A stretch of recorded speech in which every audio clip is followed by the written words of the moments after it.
নমস্কার, আমি সুমন্ত জি চৌধুরী বলছি। আমি এখন আলোচনা করব পুজোর মাস সেপ্টেম্বর মাস। এই সেপ্টেম্বর মাসে আমি 4টি রাশিকে লক্ষ্য করছি যে তারা অড সিচুয়েশনের মধ্যে ছিল, সেখান থেকে কিন্তু তারা বেরিয়ে আসতে পারবে এবং এই 4টি রাশির অনুকূল পরিবেশ পরিস্থিতি সৃষ্টি হবে, এটা কিন্তু লক্ষ্য করা যাচ্ছে। প্রথম যে রাশিটিকে আমি লক্ষ্য করতে পারছি, এবং আমি আবার বলছি এটা কেবলমাত্র সেপ্টেম্বর মাস বলে নয়, যদিও সেপ্টেম্বর মাসে প্রত্যেকটি রাশির অবস্থান নিয়ে সেপ্টেম্বর মাসটি কেমন যাবে তা নিয়ে আমি পরবর্তীকালে আলোচনা করব, কিন্তু আমি যেটা লক্ষ্য করতে পারছি 9635 কানেকশনের মধ্যে দিয়ে, সামনেই আমার ল্যাপটপটি খোলা রয়েছে, আমি যেটা দেখতে পাচ্ছি সেপ্টেম্বর থেকে আপ টু ডিসেম্বর পর্যন্ত 4টি রাশির, মানে অন্যান্য রাশিগুলো তো মোটামুটি ভালো চলছিল, এই 4টি রাশি অত্যন্ত নেগেটিভ ভাবে চলছিল, তারা কিন্তু অকস্মাৎ এভাবেও ফিরে আসা যায়, এই এক্সাম্পলটা কিন্তু সেট করবে। প্রথমেই যেটা লক্ষ্য করা যাচ্ছে সেটা কিন্তু কর্কটের ঘর। কর্কটের ঘর লক্ষ্য করা যাচ্ছে কেন? কর্কটের ঘরে কিন্তু বুধ বসে রয়েছে। সে কি স্যার, বুধ এবং চন্দ্র তো পজিটিভ গ্রহ নয়? কিন্তু যেটা লক্ষ্য করা যাচ্ছে, চন্দ্র 6395 কানেকশনের মধ্যে দিয়ে শনিকে হিট করছে। শনি কিন্তু উচ্চস্থ হয়ে গেছে। এখন শনি যখন উচ্চস্থ থাকে, এটা আমি কয়েক লক্ষবার, অন্তত কয়েক কোটিবারও হয়তো বলেছি, শনি যখন উচ্চস্থ থাকে তখন কিন্তু শনির দৃষ্টি 3, 7, 10, বা শনি যেই ঘরে বসে আছে বা শনির ঘরগুলিতে যে যে গ্রহের সাথে সম্পর্ক স্থাপন করে তার নেগেটিভিটিকে শনি কিন্তু ব্লক করে দেয়, অবস্ট্রাক্ট ক্রিয়েট করে, এবং তখন শুধুমাত্র তার পজিটিভ জায়গাটাই কিন্তু ইমপ্লিমেন্ট হয়। এক্ষেত্রে কি হয়ে যাচ্ছে, বুধ এবং চন্দ্রের মধ্যে যে নেগেটিভ ইম্প্যাক্ট, চন্দ্র যখনই তার নেগেটিভিটিটাকে অফ হয়ে যাচ্ছে শনির দ্বারা, তখনই কিন্তু চন্দ্র এবং বুধের পজিটিভ ইনফ্লুয়েন্স ক্রিয়েট হচ্ছে। অর্থাৎ চন্দ্র মানে হচ্ছে আমার মন, তাহলে সেই মনের মধ্যে আমার যে যুক্তি, আমার যে বুদ্ধি, আমার যে ব্রেন ওয়ার্ক, সেটা কিন্তু পজিটিভ ভাবে ইমপ্লিমেন্ট হতে শুরু করছে। এবং সেই চন্দ্র যেহেতু শনির দ্বারা কিন্তু সম্পর্ক স্থাপন করেছে, শনি মানে কিন্তু ডিসিপ্লিন, শনি মানে কিন্তু কঠোর কঠিন পরিশ্রম, শনি মানে কিন্তু ডেডিকেশন, ডিভোশন, ডিটারমিনেশন। তাহলে এই জায়গাটা খুব ভালো মতন যদি লক্ষ্য করা যায়, এবং শনি মানে কিন্তু বাস্তববোধ, তাহলে আমার মনের মধ্যে, আমার যুক্তির মধ্যে, মন থেকে কিন্তু দৃষ্টিভঙ্গি থেকে মানসিকতা, মনোভাবের জায়গা, তাহলে এই প্রত্যেকটি ক্ষেত্রে কিন্তু কি হচ্ছে, আমি সঠিক মতন আমার বুদ্ধিকে ইমপ্লিমেন্ট করতে পারবো, এটা কিন্তু ডেফিনিট ভাবে লক্ষ্য করা যাচ্ছে। এবং সবচেয়ে বড় কথা, কর্কটের ঘরটাকে যদি খুব ভালো মতন দেখা যায়, তাহলে সেক্ষেত্রে বুধ বসে রয়েছে, এবং চন্দ্র দ্বারাও যদি ক্যালকুলেশন করা হয়, তাহলে 9231 কানেকশনের মধ্যে দিয়ে 4 নম্বর ঘরটা কিন্তু উচ্চস্থ হয়ে যাচ্ছে। 4 নম্বর ঘর মানে কিন্তু আমার জীবনের আনন্দকে বোঝায়। 4 নম্বর ঘর মানে হচ্ছে আমি যে সফলতাটা চাইছি তার জন্য কি আমি উপযুক্ত হচ্ছি, সেই জায়গাটাকেও কিন্তু বোঝায়। এক্ষেত্রে কিন্তু যেটা লক্ষ্য করা যাচ্ছে, আমি যে সফলতাটা চাইছি, success is the maximum utilisation of ability that you have, সেই এবিলিটি কিন্তু আমি গেইন করার চেষ্টা করব। আমি যে সফলতাটা চাইছি তার উপযুক্ত হওয়ার কিন্তু আমি চেষ্টা করব।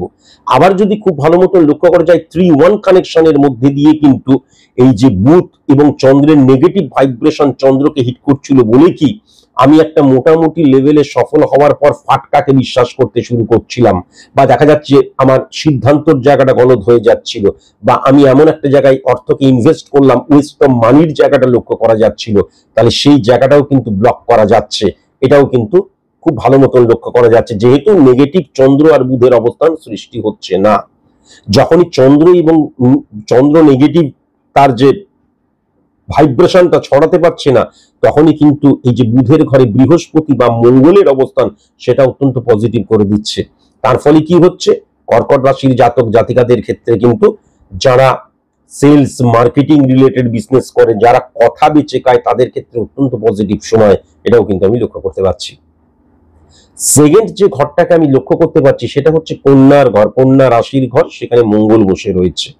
তাহলে মঙ্গল যদি খুব ভালো মতন দেখা যায় 3:7, 11:1% মধ্যে গিয়ে কিন্তু শনিকে হিট করছে। শনি তো উচ্চস্থ হয়ে রয়েছে, শনি যখন উচ্চস্থ হয়ে রয়েছে এবং শনি কিন্তু একদম সমসপ্তমে হিট করছে বুধকে, এবং বুধের ঘরেই কিন্তু মঙ্গল বসে রয়েছে, এবং মঙ্গল কিন্তু শনির দ্বারা যখনই সম্পর্ক স্থাপন করছে, তাহলে মঙ্গলের ব্যাড রিফ্লেকশনটা অফ হয়ে যাচ্ছে।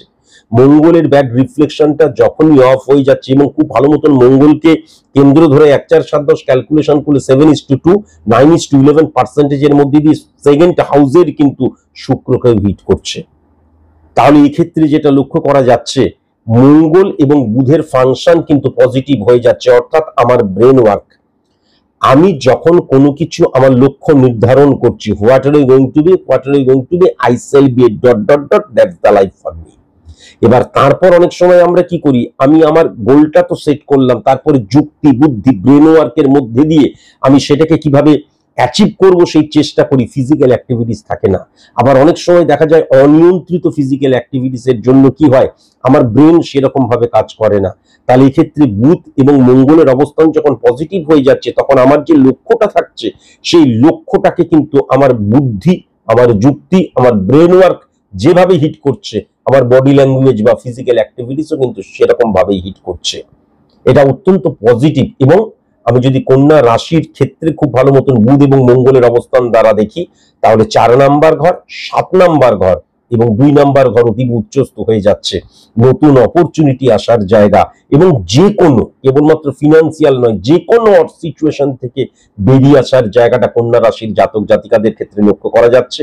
যদিও কন্যা রাশির জাতক জাতিকাদের ক্ষেত্রে কিন্তু যে লাস্ট 2-3 মাস ধরে অত্যন্ত অড সিচুয়েশন ছিল, সেখান থেকে তারা বেরিয়ে আসতে পারবে এবং ফিনান্সিয়াল দিক দিয়ে অত্যন্ত স্ট্রং হবার জায়গাটাও কিন্তু আমি লক্ষ্য করতে পারছি। এবং একটা যে ইনফ্যাচুয়েশন বা ইলিউশনে আক্রান্ত হওয়ার জায়গা ছিল, সেখান থেকেও কিন্তু বেরিয়ে আসতে পারবে, এটাও কিন্তু আমি লক্ষ্য করতে পারছি। আমি যদি তুলা রাশির জাতক জাতিকাদের ক্ষেত্রে দেখি, ফিনান্সিয়াল দিক দিয়ে মারাত্মক পজিটিভ ভাবে ইনক্রিজ হওয়ার জায়গা লক্ষ্য করা যাচ্ছে। তার কারণ যেটা আমি আগেও বললাম, সেকেন্ড হাউসে কিন্তু শুক্রের অবস্থান চলে আসছে এবং সেই শুক্র কিন্তু শনিকে হিট করছে। আবার যদি খুব ভালো মতন লক্ষ্য করা যায়, সেই শনি কিন্তু 2:1% মধ্যে দিয়ে রাহুকে হিট করে রেখে দিয়েছে। শুক্র মানে হচ্ছে কি, লাক্সারিয়াস লাইফ লিড করা। লাক্সারিয়াস লাইফ লিড করা মানে কি?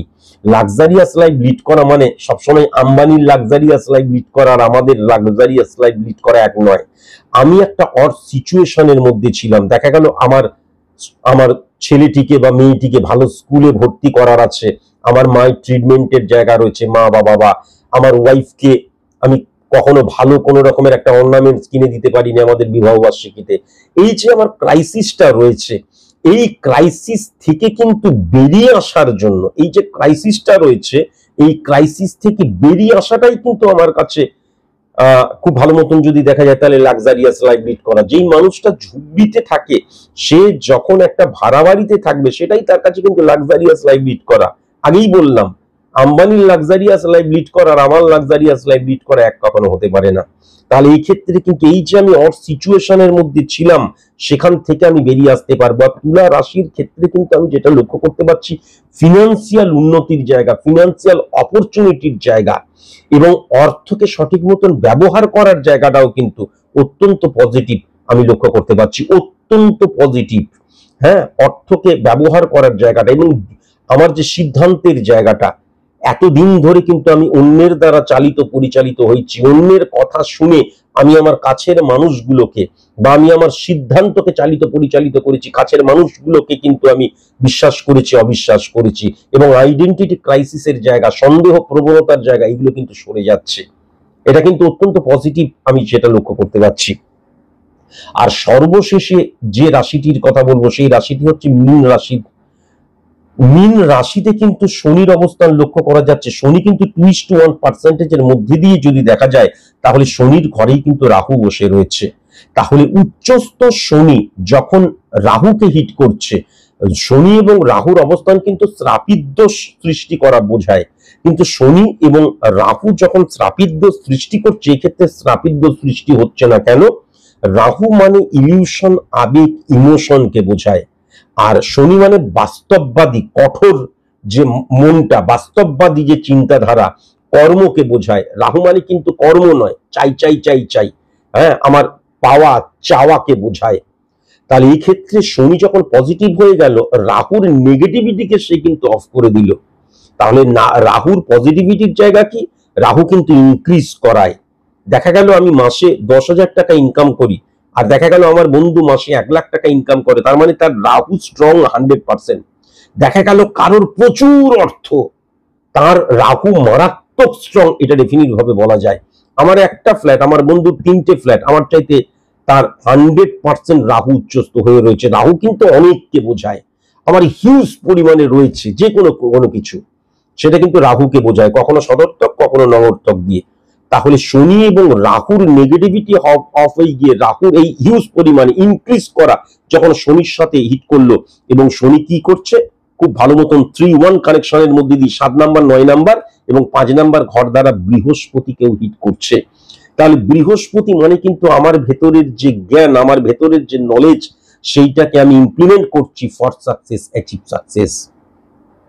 তাহলে সেই ক্ষেত্রে কিন্তু কি হচ্ছে, আমার যে ভেতরের জ্ঞান, সেটাকে যখন আমি ডিসিপ্লিনের মধ্যে দিয়ে, নিয়মানুবর্তিতার মধ্যে দিয়ে, বাস্তববাদী চিন্তাধারা বা মনের মধ্যে দিয়ে, সঠিক মতন কমিউনিকেশনের মধ্যে দিয়ে, হ্যাঁ, যখন আমার ডেডিকেশন, ডিভোশন, ডিটারমিনেশনের মধ্যে দিয়ে যখন সেটাকে ইমপ্লিমেন্ট করছি, রাহু কানেকশন, সেটা আমাকে সফলতাটাকে ত্বরান্বিত করছে। তখন আমি যে 1% সফল হতাম 5% সফল হতে শুরু করছি, 5% সফল হতাম 10% সফল হতে শুরু করছি। সুতরাং কেবলমাত্র মীন রাশির জাতক জাতিকাদের ক্ষেত্রে ফিনান্সিয়াল জায়গাটা নয়, কিন্তু সবচেয়ে বড় কথা 4 নাম্বার ঘরটাও উচ্চস্থ হয়ে যাচ্ছে। তাহলে আমি যে সফলতাটা চাইছি তার উপযুক্ত কিন্তু আমি হতে পারছি। ওই যে বললাম, বৃহস্পতি মানে আমার যে জ্ঞান, এবং তাকে আমি বিশ্বাস করছি, বুধ উচ্চস্থ, তাই জন্য আমি কিন্তু কখনো আমার জ্ঞান মাসে 50,000 টাকায় দিতে পারি, এবার ফাটকা সেই টেন্ডেন্সি কিন্তু নয়, অন্যের দ্বারা প্রভাবিত হচ্ছি না। সুতরাং আমি যেটা লক্ষ্য করতে পারছি, এই যে পুজোর মাস সেপ্টেম্বর মাস, এই সেপ্টেম্বর মাসে 4টি রাশি অদ্ভুত ভাবে টালমাটাল অবস্থার মধ্যে দিয়ে যাচ্ছিল, সেখান থেকেও কিন্তু তারা ফিরে আসবে। প্রথম যে রাশিটি, সেই রাশিটি কিন্তু কর্কট রাশি। কর্কট রাশির ক্ষেত্রে বারবার ধরে বললাম, ফাটকা রিলেটেড জায়গা প্রবল দেখা যাচ্ছিল, সেখান থেকে তারা ওভারকাম করবে, ফিরে আসবে।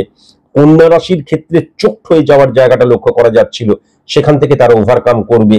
এবং শুক্রের অবস্থান যেটা লক্ষ্য করা যাচ্ছিল, কোনো কাজ হতে হতে আবার প্রতিবন্ধকতা সৃষ্টি হচ্ছে, এক্ষেত্রে কিন্তু এই যে বললাম লাক্সারিয়াস, আমার যে ক্রাইটেরিয়া সেটা ফুলফিল হবে। আর আমি যদি খুব ভালো মতন লক্ষ্য করি, নিজের উপর আত্মবিশ্বাস রাখবো এবং আমিই পারি, এবং আমি যেটা চাইছি, আমি যে সফলতাটা চাইছি তার উপযুক্ত আমাকে হতে হবে, এটা কিন্তু মীন রাশির জাতক জাতিকাদের ক্ষেত্রে। তাহলে কর্কট রাশি, কন্যা রাশি, তুলা রাশি এবং মীন রাশির ক্ষেত্রে কিন্তু এই 4টি রাশি এই যে পুজোর সময়, এই পুজোর সময় কিন্তু তাদের অদ্ভুতভাবে ফিডব্যাক এভাবেও ফিরে আসা যায়, সেটা কিন্তু লক্ষ্য করা যাচ্ছে। পরিশেষে আপনাদেরকে আমি এটুকুই বলবো যে আমার চেম্বারে যদি আপনাদের আসতে হয়, তাহলে কিছু নিয়ম আছে। সেলিব্রিটিদের প্রেডিকশন আমি করি না।